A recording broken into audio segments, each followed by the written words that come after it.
Hi guys, welcome to the Butterfly Effect podcast. Apparently Frank Stone have just dropped a trailer.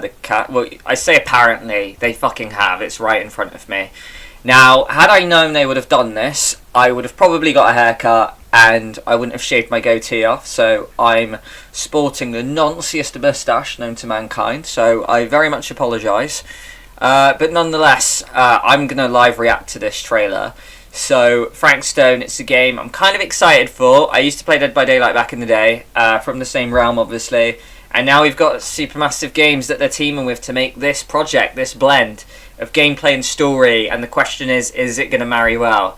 Everything's looking good so far, but kind of vague. So it's kind of hard to say if I'm on board and if this game is going to be a success. But regardless, you guys are going to see my live reaction. So, I'm going to move myself up that. Look at that magic. That's the same stunt they used in Lord of the Rings to make hobbits look smaller. And yeah, we're gonna watch this. It said it's for mature audiences. I'm very mature, so that is the end of the video, guys. So I'm not allowed to watch. Nah, for real. Let's get stuck in. I'm awful. You think we're weak? That we're nothing? You make me. In the summer of 1980, in the depths of an abandoned steel mill, Are you absolutely sure this is safe? an evil lies dormant.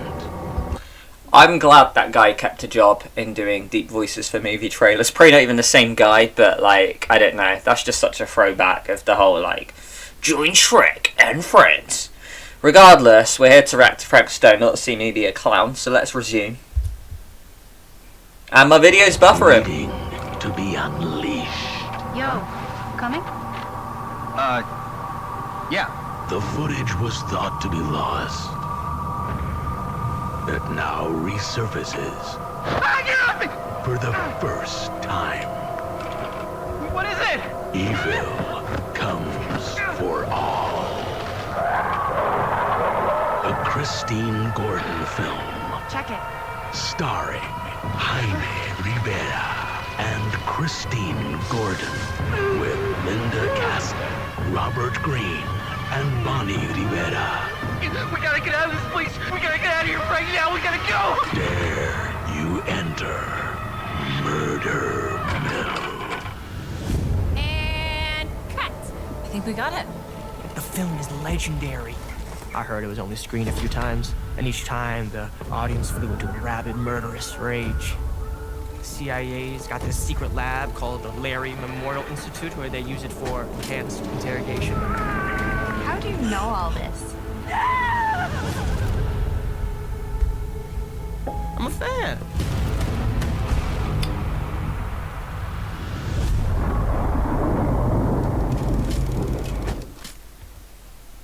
Very good. Oh, that was embarrassing. I nearly went, oh, you guys are going to see. Yeah, I'm into Sidemen in WWE. Sue me. That looks like the Entity. So, nice little Dead by Daylight reference there. That's pretty sick. What else have we got? So, yeah, we've got some names. You know what? I'm going to hold fire. I mean, that is my live reaction. But part 2 here is going to be with Jack. We're going to bring Jack in the room and we're going to live react to it. So, yeah, stick around. And we have Jack in the room. So, Jack, you've obviously seen this trailer today. Just honestly, unbottle, mate, what are your thoughts? I think it's fantastic that we've got a release date confirmed, because I know there was rumours about it being September 3rd, and I know I keep coming back to it, but we know that the whole Until Dawn remastered thing, there was a potential possibility for, you know, them to step on each other's toes. But that's probably likely to be sometime in October near Halloween now. So I'm really glad. Early September, it's round the corner as well. What's that, like 6 or 7 weeks away? And it's going to have its own room to breathe. So in terms of the release date, big thumbs up, mate. As far as character names as well, it's really cool that we've got all these character names dropped now. Interesting for me, they've almost taken what I assume to be like the Man and Medan route. I think they've got like a brother-sister relationship in there, the Riviera siblings. And yeah, I mean, I could go on, mate, but I'd literally be talking for ages. So if you've got any comments on that, or we move on to the next bits and pieces. No, for sure. I'm thrilled about the release date. 6 weeks away. And we're gonna just cover this extensively. And the little plug, but Jack will be playing the game on stream. Whether he goes standard or deluxe, we'll find out at the end of the video. So stick around. But yeah, the thing you mentioned about the characters, mate. Christine Gordon, the blonde girl, looks like she's the director, but she's also in. So it's cool to sort of see who's responsible for it. So I'm guessing this is like the leader figure. And the thing you mentioned, brother, sister, that is cool. I'm trying to think, have we ever seen that in Supermassive Games history other than the Washingtons, who you don't really play? You play as one in the prologue, but I don't really think we've seen the sibling relationship. I'll have to really think. But it's cool because I always say that these games are too watered down with pointless relationships that don't need to be there. We've got a brother-sister relationship. That is sick. I want to see how that plays out in the game. And I'm already telling you now, mate, she looks like Rhea Ripley, one of my favourite wrestlers. Bonnie is my favourite character. She could be a bitch in the game, I don't care. I'm saying it now, mate. I love Bonnie. She's my favourite. There we go, guys. Stay tuned, because we're undoubtedly going to do some character predictions at some point. But to come back to that sibling thing, yeah, mate, I think obviously with Man of Medan there was Conrad and Julia, wasn't there? Oh, so, yeah, there was, yeah. Yeah. But no, like you know what? There was some really good bits that I sort of was picking out of there, and weirdly enough, like I was to an old video again, but there's so many like Devil in Me like links, like the fact that obviously there's a serial killer. You've got Murder Castle versus Murder Mill. The fact that the lead characters are producing a film of some kind, which obviously in Devil in Me they're doing a documentary, and I thought that was going to be it in terms of the links. But then this trailer drops and they mentioned something called, is it the Lérys Memorial Institute? And immediately my mind thought Silver Ash Institute from The Devil in Me. But I'm pretty sure you've got a significant point to add on that, mate. The Lérys Memorial Institute bit. I do. So this is where I'm putting my past Dead by Daylight binge spectacles on. And there is a map in Dead by Daylight, mate, called the Lérys Memorial Institute. So there's this map called the Treatment Theatre. It's a very hated map, mate. It's the one that is all one building, all on one floor, really, where there's a lot of windows, so it's probably very survivor heavy, favoured. But it's the one that came out with the Doctor. It's, pretty iconic map in the game. Now, what's interesting about this map, mate, is that if you, the lore of it is that it was this whole thing where horrible experimentations happened with the Doctor villain and stuff. Now, this whole building and institute got condemned in 1983.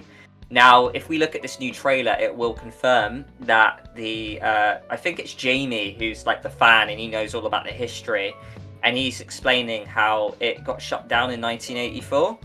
And there is the newspaper which says Theatre Carnage blamed on Sick Flick. Now, you could think theatre like an actual movie theatre or whatever, but I think it's talking about the Lérys Memorial Institute theatre because there is a treatment theatre in it. So I think they're linked, and because the game is apparently, or this newspaper was released in November 1984, it would make sense that the building just got condemned, and now a newspaper, talks about it, and they're talking about it. So yeah, I was concerned that they're going to leave Dead by Daylight at the door. We're just going to see some tentacle claws like we do at the end of the trailer. But nah, it looks like it really is tied into the universe. And this could actually be a really intricate project. And this trailer, I'm not going to lie, mate, it's excited me more than any of the other trailers we've gotten so far. So if you're a Dead by Daylight fan, plenty to sink your teeth on. And if you're a massive Dead by Daylight fan as well, and you spotted stuff I haven't, please let me know in the comments. You know what? Obviously, knowing my position as someone that's never played DBD before, I still have some reservations about how much of the lore's going to come into it, like in terms of what I'll need to know going into the story or being part of the story. However, I've got to say though, I think it's great that they've dropped little Easter eggs like that in there for fans, because you naturally then feel more rewarded for it. And actually, they've even, because we was talking before, mate, weren't we?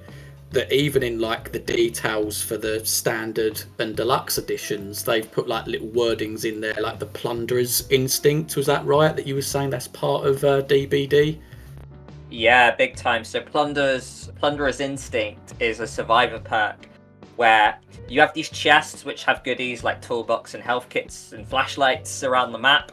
And if you've got Plunderer's Instinct, it can take up one of your perk slots, and you can basically find out where the chests are. You can see their auras behind walls, so it's like a easy way of finding that if you want like a build where that's about finding the loot and getting items. So very fitting that they've, you know, picked the name of that after Plunderer. So yeah, no, like the former DBD fan in me, my eyes are lighting up at that. And you know what? While we're talking about it, because obviously whether it's standard or whether it's deluxe, if you pre-order the Casting of Frankstone, you do get the Plunderer's Instinct. And what it says here is pre-order the Casting of Frankstone and receive instant access Plunderer's Instinct feature to aid you in your search for hidden collectibles, which for me I find very interesting. I like the fact that it's there. Speaking for me personally, I quite like the challenge in my blind playthrough to test myself, because I'm very exploration heavy, to find the clues for myself. But you know, in subsequent playthroughs, you're going for trophies, achievements, that sort of thing. Pretty darn cool that you have something there that we've actually called for in the past as like assistance to try and help you do the clues, because you might not have all the time in the world to scan every nook and cranny in every single location, you know. So that's, I think, a really positive inclusion as well. But just to go through, I guess, deluxe versus standard, mate, have you got any idea of what you're picking for when we get this game? Yeah, it's a good point. I mean, standard, what I like about this, because we've recently criticised Life is Strange Double Exposure and the different editions about how they almost seem quite unjust and imbalanced. This one seems a lot fairer, doesn't it? So $33.50 on Steam for standard, $41.99, so what, £7 more? Standard, you still get a lot of stuff though. I mean, mainly, you know, if you are into Dead by Daylight, because you get lots more blood points, you get Dead by Daylight badges and cosmetics. So it's cool that you still get some incentive for getting standard. They don't just give you the base game and leave you there. So I quite like that. But deluxe, like you say, you get what is it? You get like loads of different costumes, don't you, for all the players? But also, yeah, there's that whole thing that you mentioned about like resuming. So if you're a trophy hunter, that might be like a good one to go for. And like I say, mate, for just £7 more, fuck it. Yeah, deluxe sounds like a good way to go, mate. I'm unsure which one I'm going to get. I'm unsure if I'm even going to get the game, because we'll be streaming it on Twitch. That'll be you playing it. I might piggyback off you, save myself some money. Who knows? But yeah, mate, do you have a preference what you're going to probably go for? I do, yeah. And the thing is, the price does actually come into this, because, like you say, we've criticised the price difference in the double exposure and, you know, previous comparing to True Colours, etc. But the fact is that deluxe only costs like £7 more, and you do get 8 exclusive costumes. Obviously, the base game, obviously the Plunderer's Instinct, as we mentioned. And yeah, the cutting room floor, instant access. Again, for me, this isn't going to be something what I probably use in my blind playthrough, because again, like, I want to be genuine, you know. I don't want to have to use the rewind feature to try and, you know, bail myself out, because I am still yet to get a full cast alive in playing supermassive games, and I'm hoping that this is the first. So I won't be using it, but as I mentioned with the other feature as well, I will be using it in subsequent playthroughs, just, you know, for sheer ease, really. So yeah, I'm gonna pluck for deluxe, mate. I know that doesn't mean I'll get, you know, the rewards for Dead by Daylight either, but you know, I can knock that on the head. So yeah, I'll go for that one. But yeah, guys, that is pretty much the end of the video. But before I do go, I will say that in the buzz for this game, Frank Stone, I will be playing Dead by Daylight on stream. I will be doing it over on Twitch. I've never streamed on Twitch before. That's usually Jack's round, but you know, we are going to give some Twitch some love and attention over there. So yeah, if you want to come, you know, watch me play, I might be doing it weekly, and I'm going to start as of this Thursday, so in 2 days. So if you guys are free, come tag along. It'll probably be about 6:30 British summertime. So yeah, in the hype for the game, come watch me survive some DDD games and get my ass hooked by a camping Leatherface. Nice. And yeah, as for me, like Liam said earlier, I'll definitely be streaming the casting of Frank Stone on September 3rd. As for what time, I don't know. I might book the day off. I might be cheeky. At the same time, though, I might just leave it till the evening. But if you subscribe to the channel, you'll find out, because we'll put posts out about all the relative stream dates and times in the near future. So definitely look out for them. And of course, check out the other videos that we've got in our playlist if you're a Supermassive fan. Boy, you've got a lot to watch. We've got analysis series over on the podcast tab. We've got other playlists as well for the Dark Pictures, Until Dawn and The Quarry 2. Well, thank you very much for joining, guys. We'll see you shortly. Catch you later.